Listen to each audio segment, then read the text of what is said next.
This naturalrefrigerants.com article is being read by an automated voice. ATMO America. Researchers find TFA in two-thirds of drinking water samples in Rhode Island. By Michael Gary. Published July 2, 2025.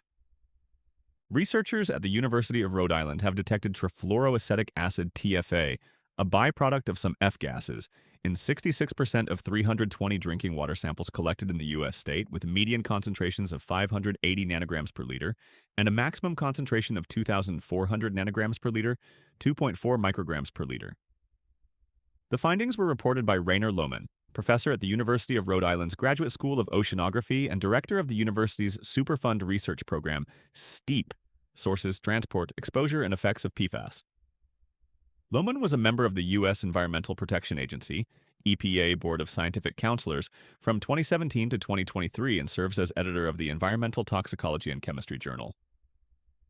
Lohmann shared the research findings during a panel discussion on PFAS, per and polyfluorinated substances, at the Atmosphere, ATMO, America Summit, 2025, held June 11th and 12th in Atlanta, Georgia. The conference was organized by Atmosphere, publisher of naturalrefrigerants.com. TFA forms in the atmosphere from the complete oxidation of fugitive HFO, 1234YF gas over about 2 weeks, and the partial oxidation of other HFOS and HFC 134A. Many F gases in TFA fall under the definition of PFAS pollutants set by the Organization for Economic Cooperation and Development, OECD, which says that PFAS have at least one fully fluorinated carbon atom.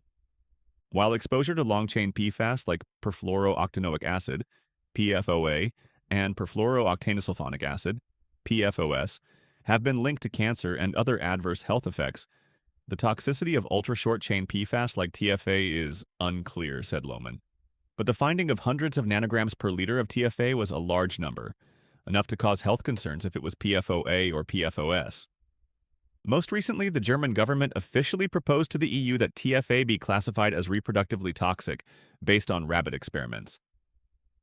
Germany has issued a drinking water advisory for TFA of 60 micrograms per liter, while the Netherlands advisory is 2.2 micrograms per liter, he noted.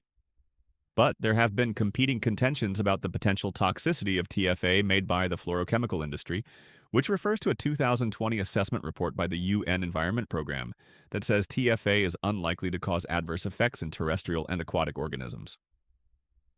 In addition to TFA, Lohmann and his team looked for the presence of other ultra-short-chain PFAS, including perfluoropropionic acid, PFPRA, trifluoromethane, sulfonic acid, TFMS, perfluoroethane sulfonic acid, PFETS, and perfluoroproponosulfonic acid, PFPRS. All but PFPRS were detected, though TFA had by far the highest concentrations. Lohmann attributed the source of TFA in Rhode Island drinking water to mostly F gases that form TFA in the atmosphere, as well as to direct production and the breakdown of polyfluorinated alkyl substances such as fluorinated pharmaceuticals. It also comes from the breakdown of certain fluorinated pesticides and other sources. Still, he said that additional work on TFA would include identifying potential point sources and links to other PFAS.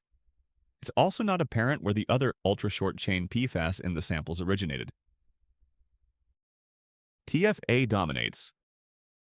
While TFA had a median concentration of 580 nanograms per liter in 66% of the 320 samples, the second most detected chemical, PFPRA, had a median concentration of 11 nanograms per liter in 35% of the samples. TFMS's median was just 2.8 nanograms per liter in 40% of samples, while PFETS was seen in only 1%. The highest concentration for TFA, 2,400 nanograms per liter, dwarfed the next highest maximum concentration, 96 nanograms per liter for PFPRA. Lohmann concluded that TFA dominates PFAS in water in the microgram per liter range, adding that the EPA targets long-chain PFAS like PFOA and PFOS at 4 nanograms per liter. He noted that ultra-short-chain PFAS are found in water sources around the world, but TFA is always the highest concentration. Lohmann pointed out that the range of TFA in Rhode Island drinking water, no detection to 2,400 nanograms per liter, was similar to that found in surface or groundwater elsewhere in the world, such as the San Francisco Bay Area, 290 to 2,800 nanograms per liter, Denmark, 0 to 1,500 nanograms per liter, and Germany, 300 to 3,000 nanograms per liter. He also referenced data showing a strong increase in TFA in different matrices, not just water but biological sources like plants, adding, "It is a concerning trend if everything is going up."